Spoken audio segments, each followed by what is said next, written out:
Vamos continuar o nosso louvor, salmodiando a Deus com Salmo 119, versículos de 25 a 32.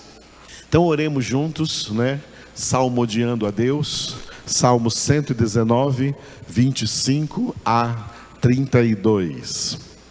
A minha alma está apegada ao pó.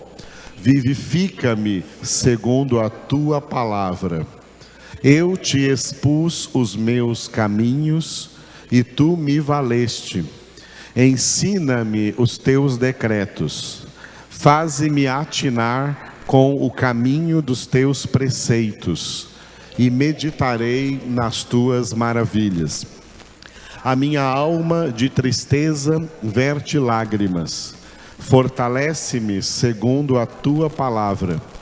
Afasta de mim o caminho da falsidade e favorece-me com a tua lei. Escolhi o caminho da fidelidade e decidi-me pelos teus juízos. Aos teus testemunhos me apego. Não permitas, Senhor, seja eu envergonhado. Percorrerei o caminho dos teus mandamentos, quando me alegrares o coração. Aleluia. O versículo do Salmo que nós vamos meditar hoje chama a palavra de Deus de, repita, preceitos. A palavra preceitos, que nós vamos ver em hebraico, é pikudim em hebraico. Uma palavra como lápis, ônibus, pires, que em português é a mesma palavra no singular e no plural. Em hebraico tem muitas palavras desse jeito. E aqui vai trazer a palavra pikudim, que é preceito no singular ou preceitos no plural. Então, neste Salmo de 176 versículos, cada um dos versículos é um louvor à palavra de Deus, e eles vão repetindo certos nomes que definem a palavra de Deus. Preceitos é um desses nomes. No versículo que veremos hoje, a palavra preceitos. Como devemos entender a palavra preceitos? Primeiro, a sua definição. A definição de preceito é uma coisa que deve ser obrigatoriamente observada, obrigatoriamente cumprida, obrigatoriamente obedecida. Isso é um preceito. Ninguém pode se furtar a não cumprir um preceito. Preceito tem que ser cumprido e ai de quem não cumprir. Essa é a verdade. Isso é a definição de preceito. Qual é o seu significado a partir da língua portuguesa? A palavra preceito, ela tem a mesma raiz da palavra conceito. Tá? Conceito. O que são conceitos? São coisas que nós estabelecemos aqui na nossa mente como critérios para a vida, tá? Coisas, elementos que estabelecemos em nossa mente como critérios para a nossa vida. Então, nós que somos filhos de Deus, não podemos, somos proibidos de ter conceitos próprios de vida. Como filhos de Deus, nós temos que ter na nossa mente os conceitos de Deus, os conceitos da palavra de Deus, e pautar a nossa vida, pautar a nossa conduta, pautar o nosso comportamento e a nossa história nessa terra, andando, vivendo de acordo com os conceitos divinos, ou seja, de acordo com a palavra de Deus. O que significa aquilo que Jesus falou no final do Sermão da Montanha, Mateus capítulo 7. Receber a palavra na sua vida é receber os conceitos de Deus na sua vida, e praticá-los. Encarnar a palavra de Deus na sua vida diária, na prática, na conduta da sua vida diária. Quem não fizer isso, a sua vida está sobre a areia e grande vai ser a sua ruína. Quem fizer isso, a sua vida está sobre a rocha e será uma pessoa estável, firme em todas as áreas da sua vida. Nós vivemos em tempos que sempre a maioria dos seres humanos, e infelizmente hoje também a maioria dos crentes, demonstram ser pessoas instáveis, desequilibradas, ou mental, ou emocionalmente, ou relacionalmente, desequilibrados, instáveis em seus relacionamentos e até em tudo quanto fazem e falam. A instabilidade se manifesta na vida das pessoas. E muitas delas têm que procurar até ajuda médica para tentar curar ou amenizar um pouco, procurar algumas coisas que sejam paliativas para essa instabilidade, que pode levar até a depressão e até ao suicídio. É terrível isso. Só Jesus dá estabilidade a uma vida humana. Por isso ele é chamado de rocha. Ele é a rocha sobre a qual nossa vida é edificada. Filhos de Deus são, vou usar de novo a palavra, proibidos de ser pessoas instáveis. Filhos de Deus têm por obrigação ser pessoas estáveis. O filho de Deus instável, ele está sendo instável porque ele não está obedecendo a palavra de Deus. Quem obedece a palavra, quem edifica a sua vida sobre a palavra, é firme, é estável. O céu é lugar de gente firme, de gente estável. Não é lugar de gente instável, não é lugar de gente vacilona, não é lugar de gente pusilânime, não é lugar de pessoas que são assim, sabe, movidas por coisas externas. Os filhos de Deus são movidos por algo interno. O Espírito de Deus escrevendo na mente deles a palavra de Deus e fazendo deles cartas vivas de Cristo, Bíblias vivas, ambulantes, vivendo e andando por aí, para que o mundo que não leia a Bíblia em nós, na nossa conduta, no que falamos, no que vivemos, na forma como nos comportamos. O mundo é instável, porque as pessoas não têm Deus. É um mundo sem Deus. Por isso está escrito em Oséias 4, versículos 1 e 2, que Deus tem uma contenda, tá? Aliás, acho que é 6, né? 6, não, é 4 mesmo. Oséias 4, 1 e 2. Deus tem uma contenda contra os habitantes da terra, porque nela não há amor, não há verdade e não há conhecimento de Deus. Só o que tem é homicídios, contendas, brigas, divisões, pecado. O pecado domina e por isso Satanás domina sobre os homens. É uma humanidade instável, por isso que a Bíblia tem uma expressão para isso, é muitas águas.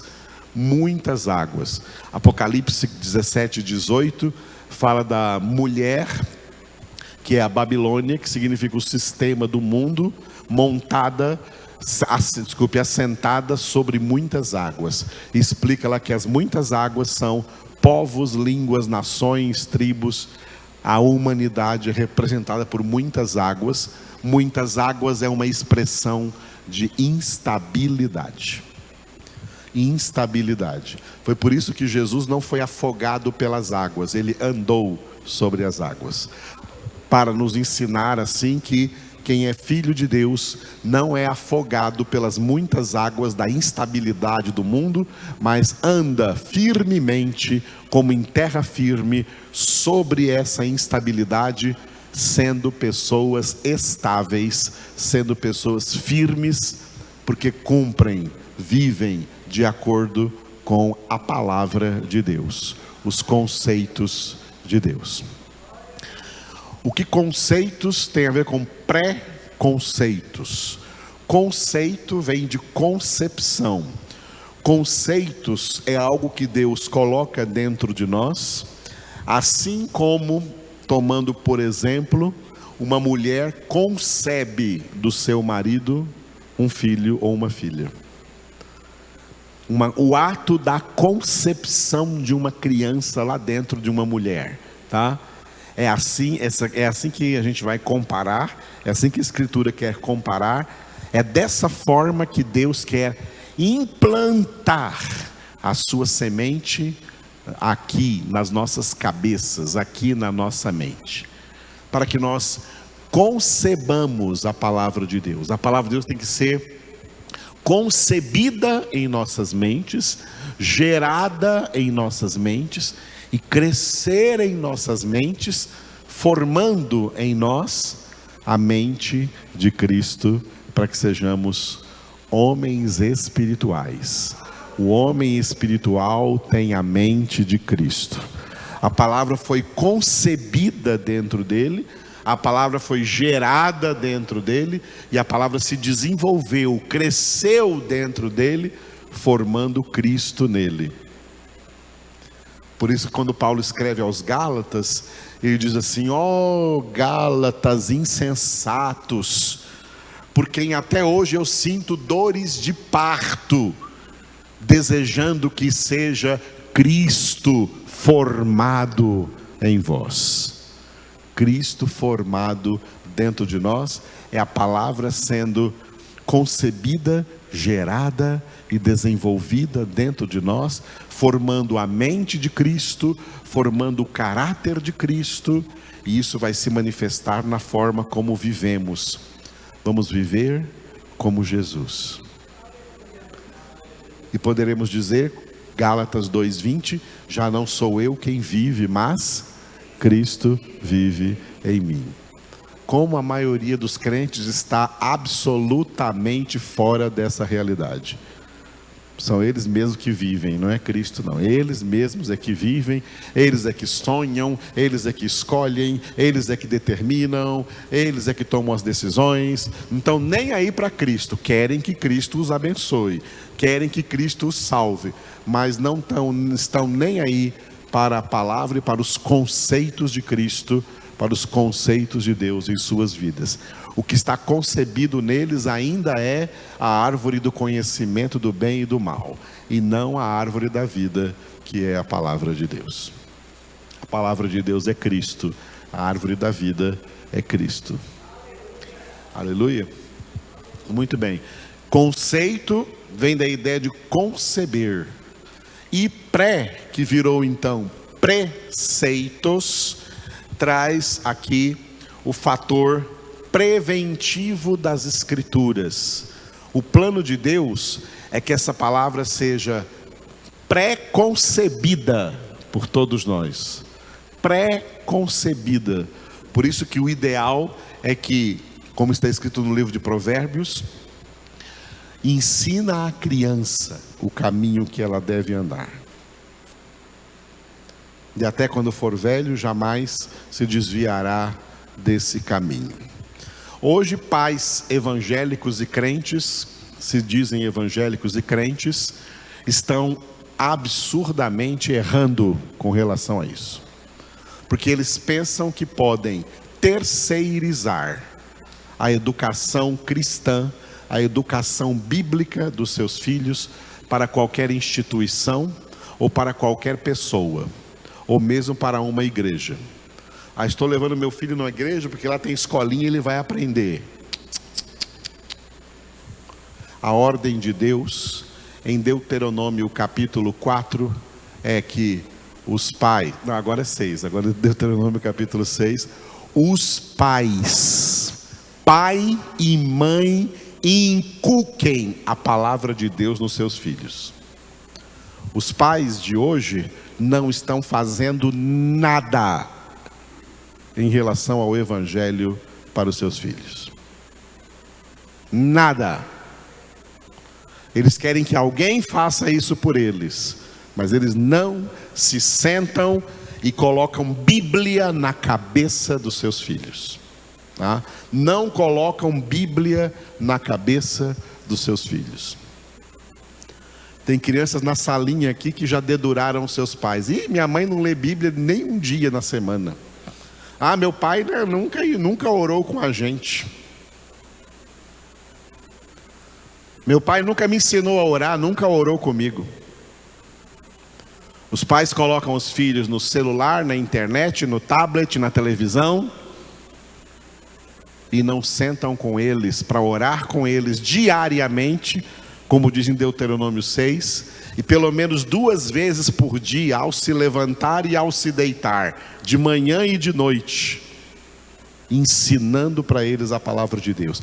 Isso não é função de pastor, isso não é função de escola, isso não é função de igreja, isso não é função de política, isso é função de pai e de mãe, e eles não têm o direito de terceirizar isso a ninguém.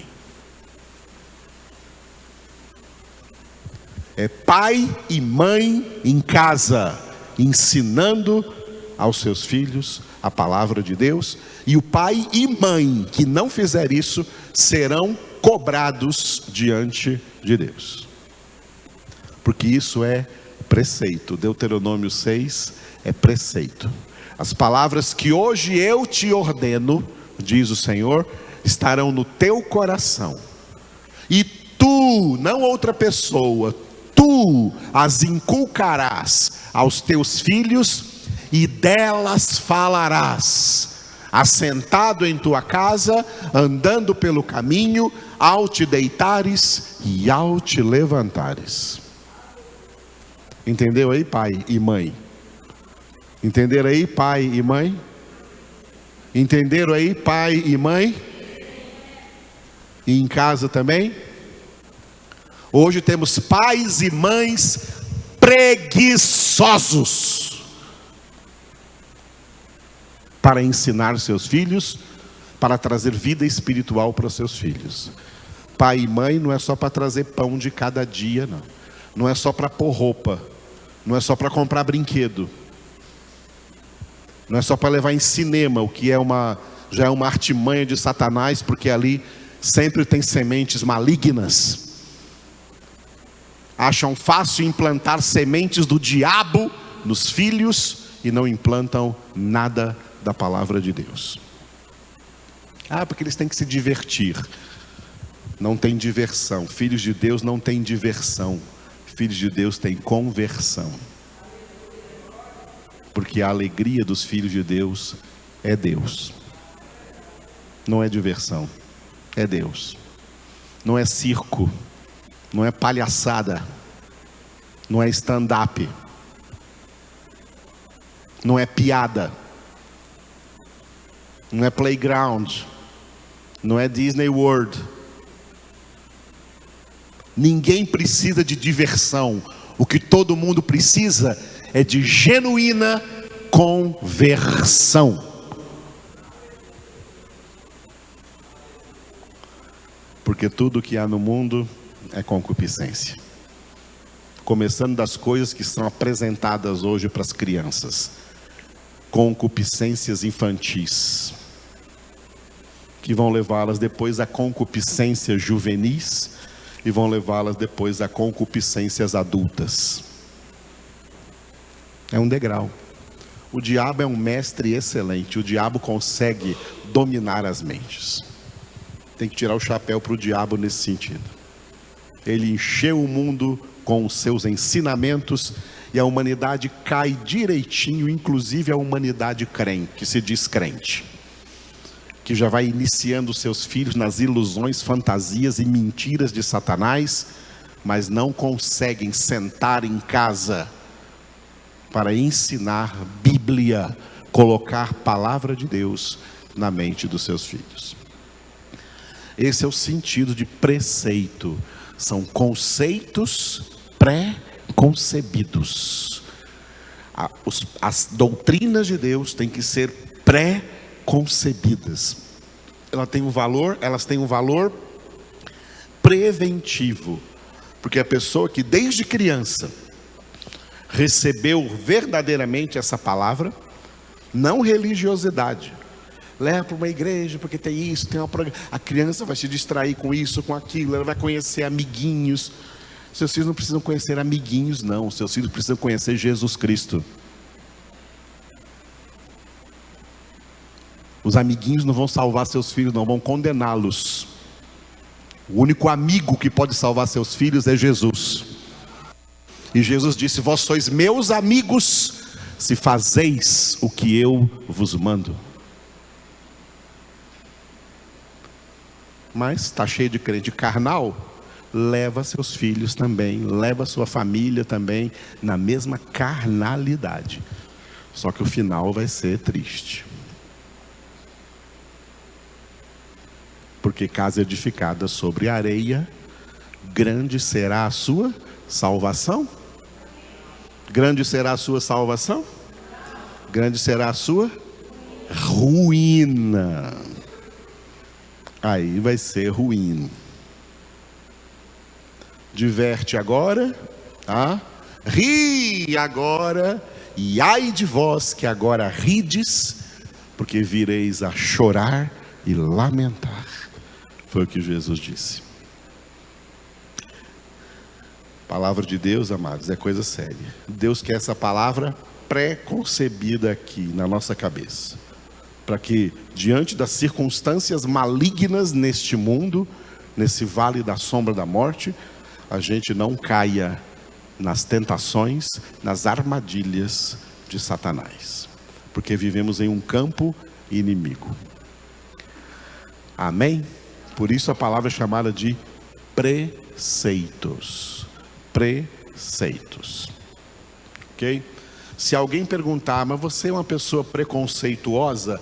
Eu sou uma pessoa preconceituosa, porque eu sou uma pessoa cuja mente é formada pelos conceitos pré-concebidos de Deus.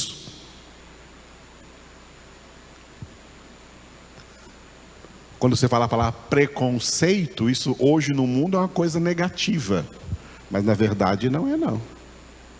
Nós temos que ser preconceituosos. Nós temos obrigatoriamente que ter os conceitos de Deus muito bem pré-concebidos e gerados na nossa mente, para não cair nas artimanhas do mundo e do príncipe desse mundo. Você tem, por exemplo, tem preconceito contra homossexual? Não, eu tenho conceito muito bem formado na minha cabeça de que homossexualismo é pecado e acabou, porque Deus fez homem e mulher, e homem para casar com mulher, mulher para casar com homem, e a Bíblia declara malditos, desgraçados e condenados, e na antiga aliança tinha até pena de morte para homem que se deitasse com homem, ou mulher que se deitasse com mulher. Isso não é preconceito, isso é conceito pré-concebido por Deus, conceito de Deus, de filhos de Deus na nossa cabeça. Mas agora tem leis que protegem. Nenhuma lei é maior do que a palavra de Deus. Nenhuma lei humana está acima da palavra de Deus. E se alguém quiser impor alguma lei humana que vá contra a palavra de Deus, a nossa resposta será a mesma do apóstolo Pedro e do apóstolo João em Atos dos Apóstolos: convém obedecer a Deus antes que a vós. Eu não ouvi nenhum amém, mas é isso mesmo. Convém obedecer a Deus antes que a vós. Entenderam, amados? Nós somos sim preconceituosos. Levante a sua mão direita e diga: eu sou preconceituoso. Mas vocês falam muito fraco. Eu estou com preconceitos. Fala mais alto aí. Eu sou preconceituoso. Porque eu tenho conceitos de Deus preconcebidos na minha mente, na minha alma, no meu coração. E esses conceitos são a totalidade da palavra de Deus. Amém, amados? Isso nos faz diferentes de bilhões de seres humanos do mundo. Não queira ser iguais a eles, não. Não somos imitadores do mundo. Efésios 5:1, somos imitadores de Deus, como filhos muito amados. Tudo isso é significado então de preceitos, que é como o versículo de hoje vai chamar a palavra de Deus. Nosso versículo de hoje é o versículo 27, e o título desse versículo é inspirado em João 14:6. Repita depois de mim: Jesus é o caminho. Aleluia. O versículo em português está escrito assim: o salmista orou pedindo a Deus o seguinte: faze-me atinar com o caminho dos teus preceitos e meditarei nas tuas maravilhas. Repitam.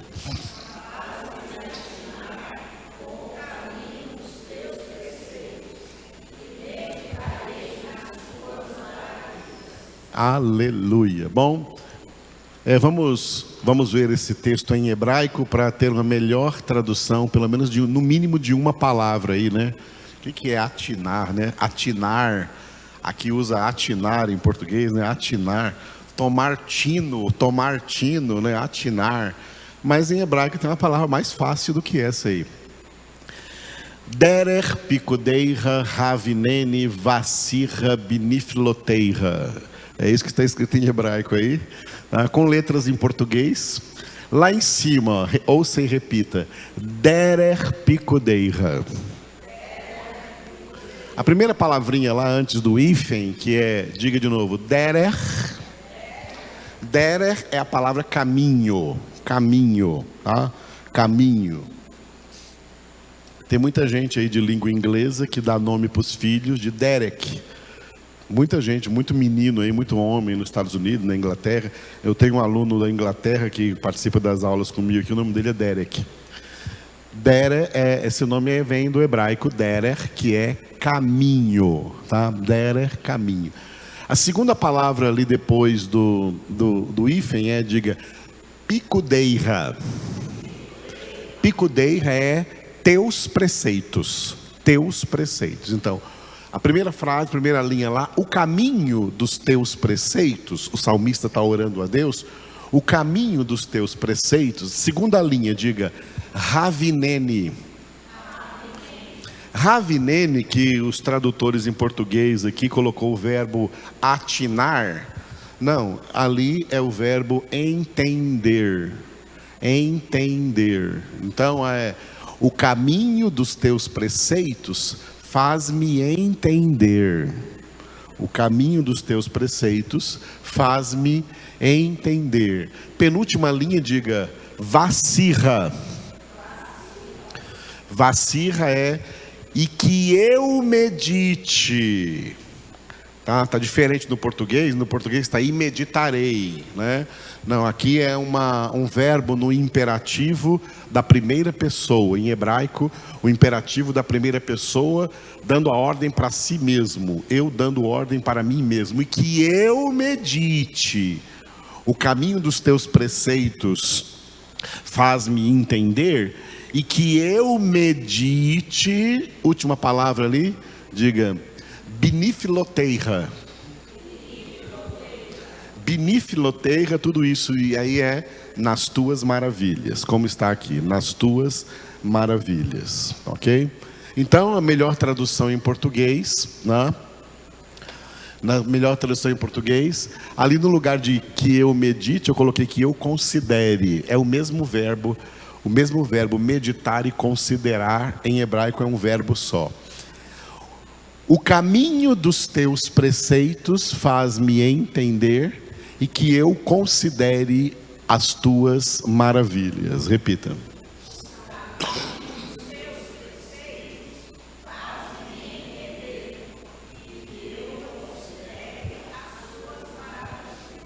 Aleluia. Por que eu dei o título a esse versículo de Jesus? É o caminho, porque além de preceitos, nós temos aí a palavra caminho, né? A palavra caminho, Jesus disse, João 14,6, eu sou o caminho e a verdade e a vida. Ninguém vem ao Pai, senão por mim. O que Jesus quis dizer com essas três expressões? Primeira expressão, caminho. Segunda, verdade. E terceira, vida. Eu sou o caminho e a verdade e a vida. O que Jesus quis dizer, se autodefinindo, eu sou isso, com essas três expressões? Jesus quis dizer uma coisa só. Com três palavras diferentes, ele quis dizer uma coisa só. Eu sou a palavra de Deus. Eu sou a palavra de Deus. Eu sou a palavra. A palavra de Deus é o caminho, o único caminho para Deus. O único caminho para Deus é a palavra de Deus. O único caminho para a salvação é a palavra de Deus. E esse caminho, como Jesus disse em Mateus 7, é um caminho apertado, não é um caminho espaçoso, não é um caminho largo, é um caminho apertado. Por que ele é apertado? Porque ele é exigente.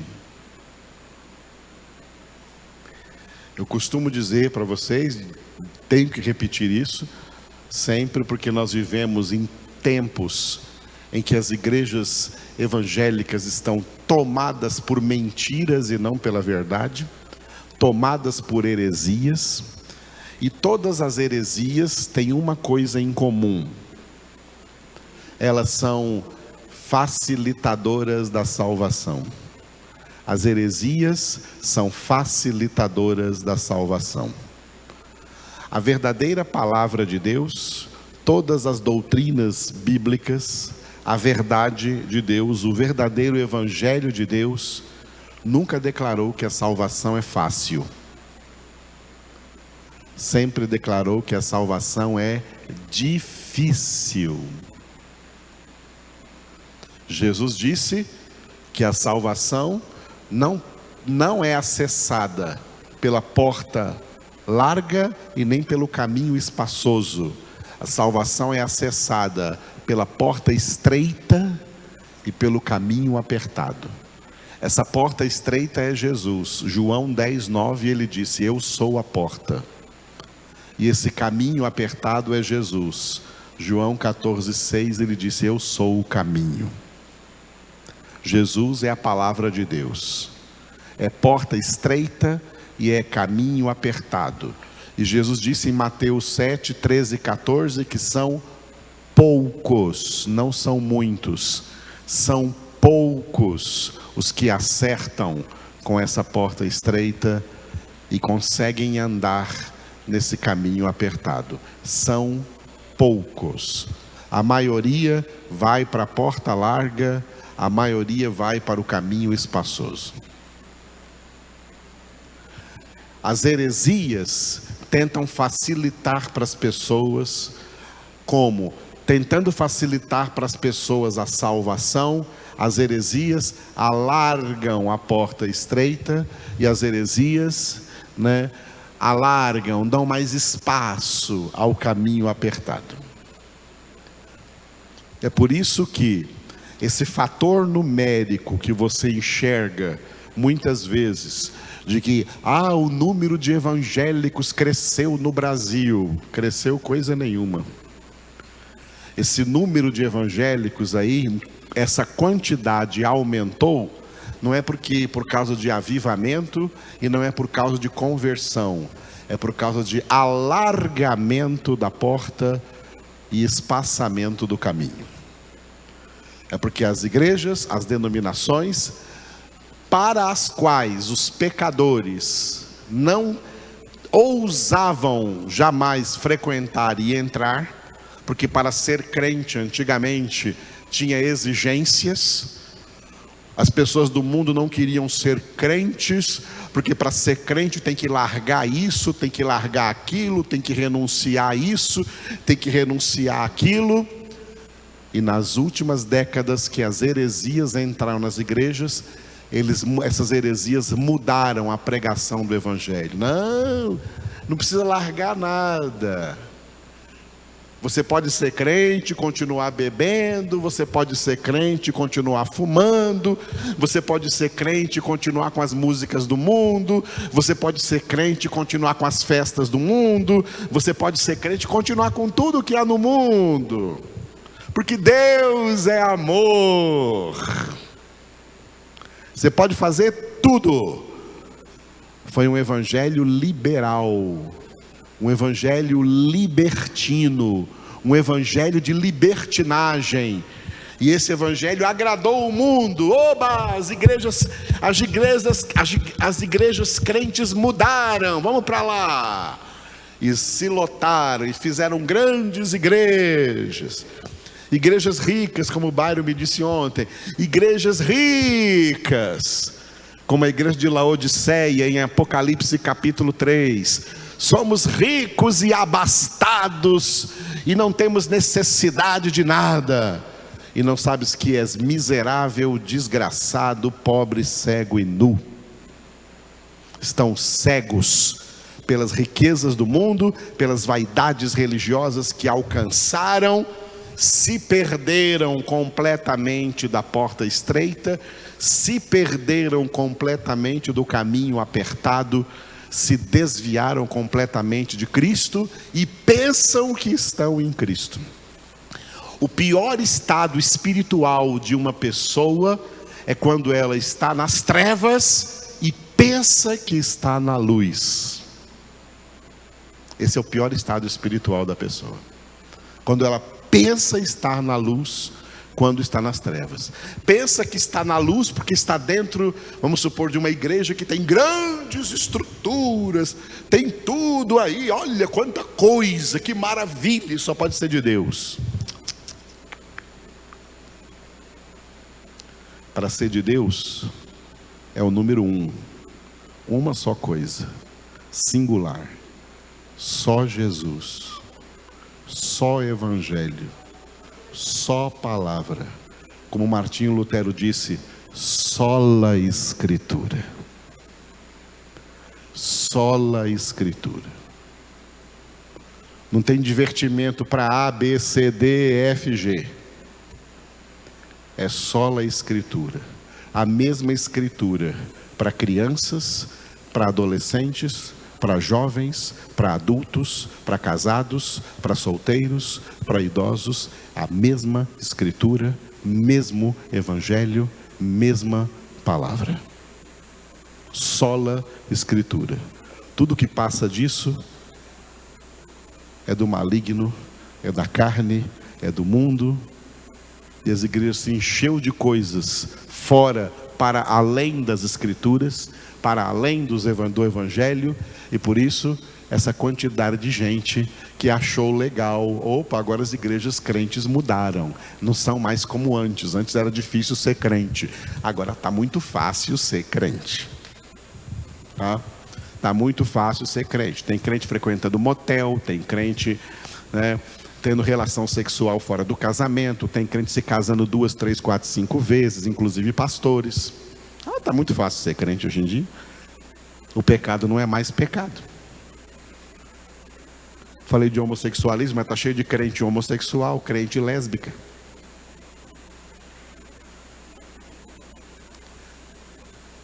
Estão afastados do caminho, porque estão em igrejas.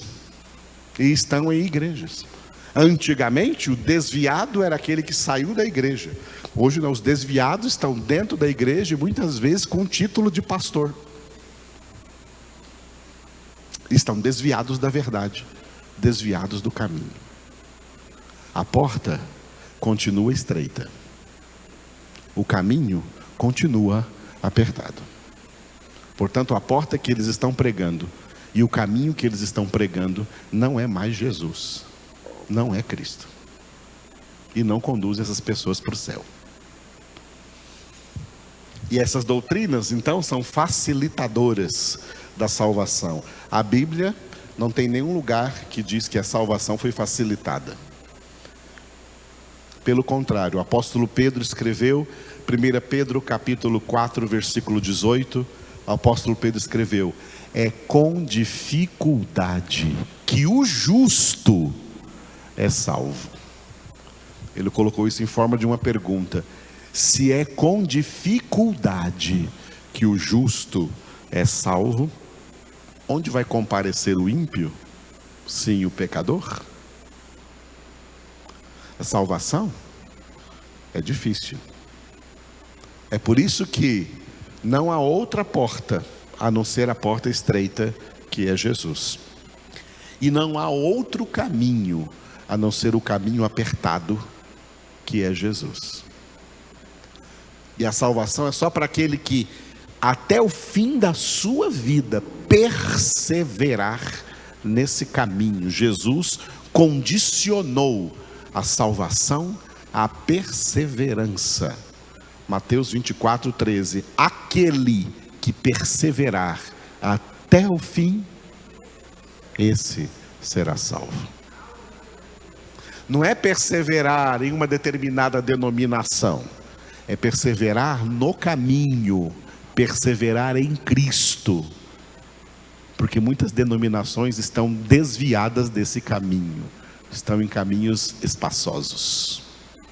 Esse é o caminho estreito, esse é o caminho apertado, esse é o caminho único.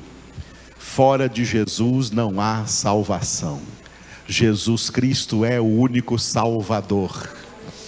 Eu vou dizer isso na cara de Satanás: Jesus Cristo é o único Salvador. E Jesus Cristo é a palavra de Deus.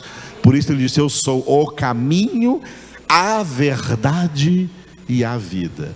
Quando ele diz eu sou a verdade, olha como ele orou por nós em João 17:17. Pai, santifica-os na verdade, a tua palavra é a verdade. E aí ele diz eu sou a verdade, ele está dizendo eu sou a palavra. Eu sou o caminho e a verdade e a vida. João 6. As palavras que eu vos tenho dito são espírito e vida. E Pedro diz: Senhor, a quem iremos? Só tu tens palavras de vida eterna.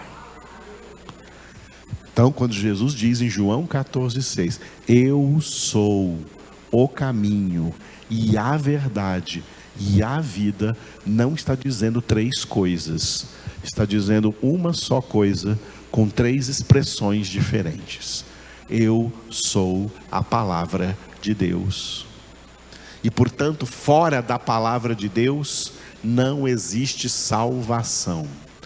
Essa palavra que se resume tudo o que está escrito na palavra de Deus, desde o primeiro versículo de Gênesis até o último versículo de Apocalipse, tudo isso se resume em um nome: o nome de Jesus. Por isso, Atos 4:12, Pedro declarou: em nenhum outro há salvação, porque debaixo do céu nenhum outro nome foi dado entre os homens, pelo qual importa que sejamos salvos. E é por isso que os filhos de Deus andam nesse caminho, porque esse caminho apertado é, como está escrito em Hebreus capítulo 12, esse caminho é a carreira que nos está proposta aqui por Deus na sua palavra. A carreira que nos está proposta e que nós temos que percorrê-la olhando firmemente para Jesus, que é o autor e consumador da nossa fé. Não é ficar igual os crentes estão olhando: olha para lá, olha aquele pregador, olha aquele profeta, olha aquela denominação como está bonita, olha o avivamento acontecendo lá naquele lugar, olha não sei o que. Não, filhos de Deus não olham para nada disso, nós olhamos para Jesus. Olhamos para Jesus.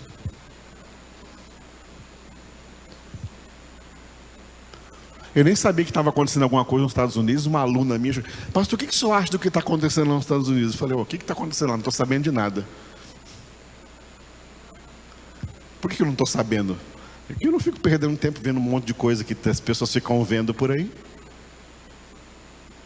Eu gasto meu tempo olhando para Jesus, meditando na sua palavra.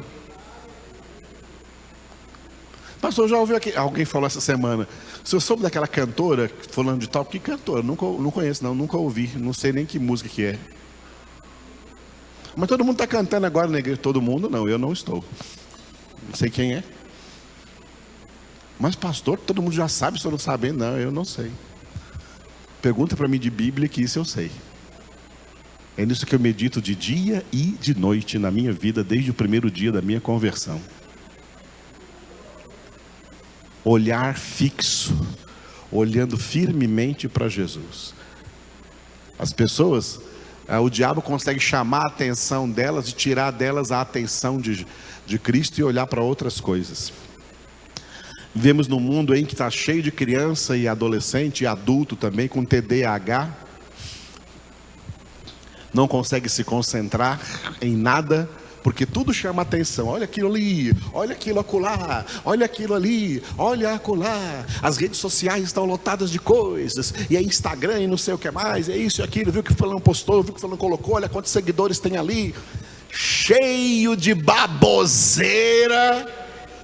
E todas elas têm o mesmo objetivo de Satanás: tirar você do caminho, tirar a sua atenção de Cristo, para você ficar olhando para essas baboseiras que estão por aí. Olha para Jesus. A noiva, a minha amada, tem olhos de pomba. Jesus disse em Cântico dos Cânticos de Salomão. Significa, a minha amada, a minha noiva, a minha igreja eleita, só tem olhos para mim. Não ficamos olhando para mais nada.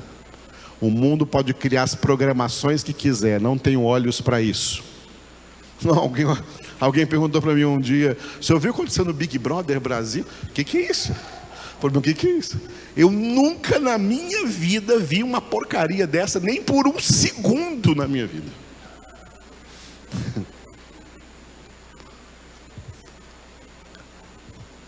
Eu não entendo. E crente, entendeu? Crente. Amados, olhar fixo, olhando firmemente para Jesus. É por isso, amados, que eu creio profundamente na doutrina bíblica da eleição e da predestinação, porque os eleitos de Deus são poucos, muitos são chamados, poucos escolhidos. Só poucos escolhidos mantêm seu olhar em Cristo. Não se deixam encantar, enfeitiçar, como os Gálatas. Quando Paulo escreveu aos Gálatas, falou: ó Gálatas insensatos, quem vos enfeitiçou? A vós que foi pregado Cristo e Cristo crucificado. Sois assim tão insensatos, que depois de terdes começado pelo Espírito, agora estão se desenvolvendo na carne?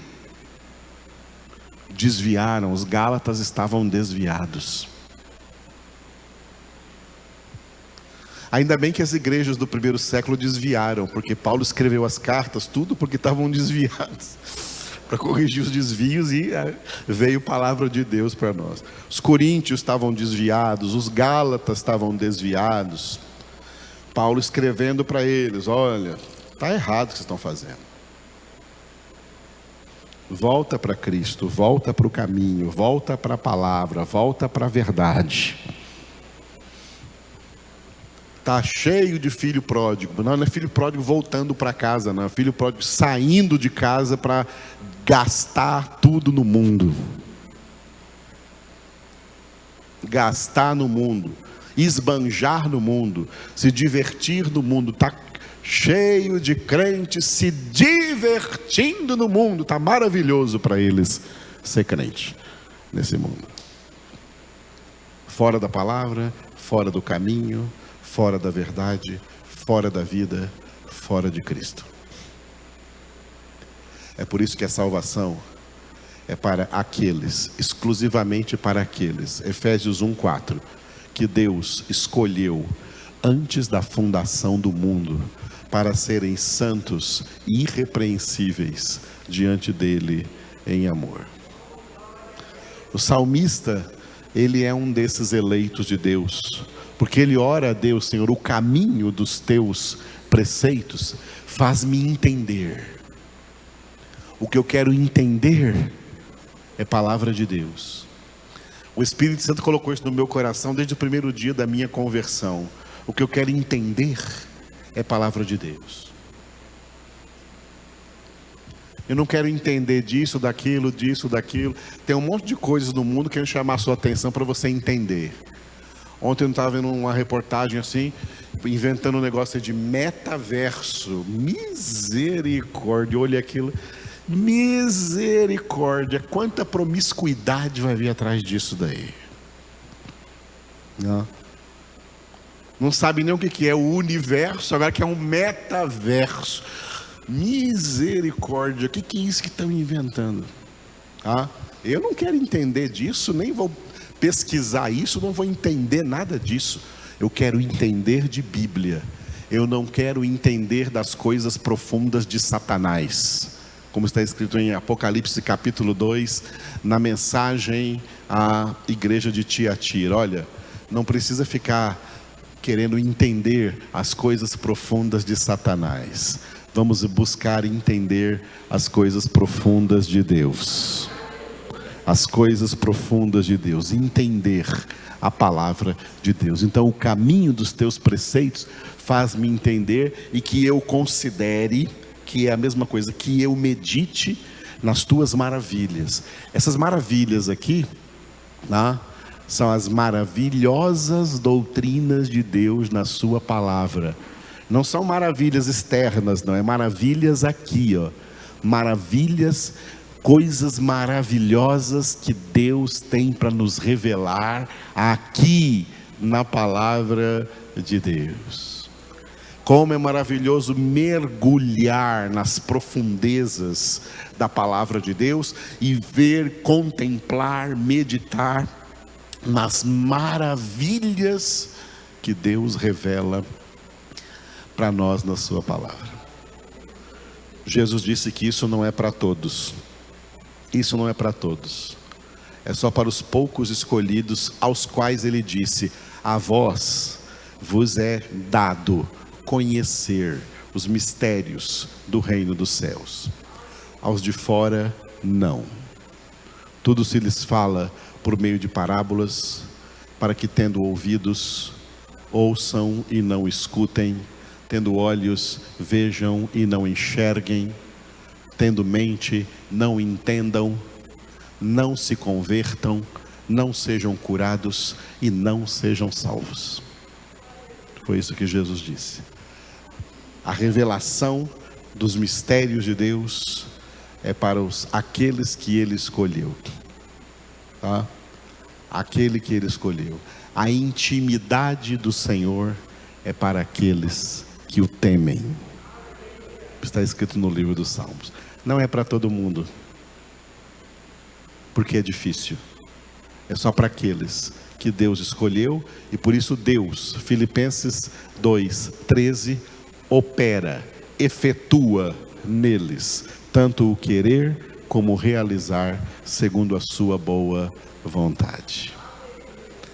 Esse é o nosso Deus, esse é o seu evangelho, a sua palavra, os seus preceitos. Jesus é o caminho desses preceitos.